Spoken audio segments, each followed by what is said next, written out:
La carretera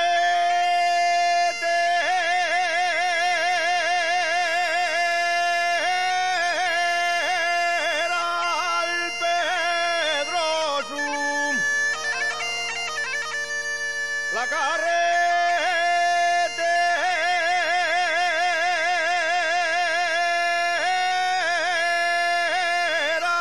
al Pedroso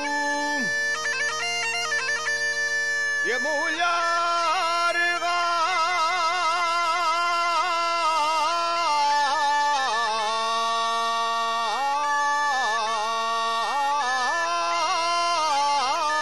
y arrimada.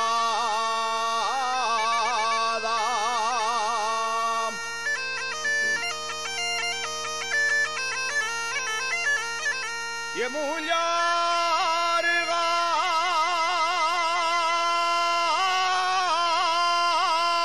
y arrimada.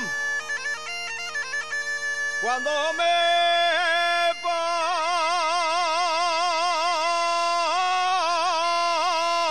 a salir,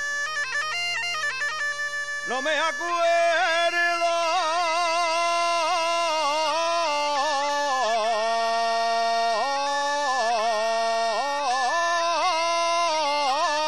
de la entrada.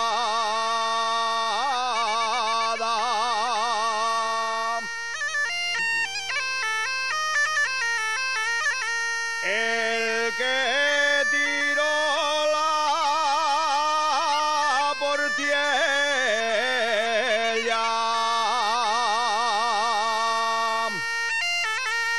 el que tiró la portiella,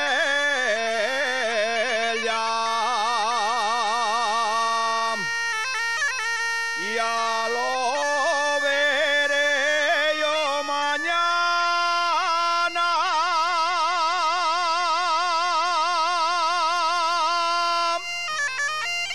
El que tiró la portiella va desde la como estaba.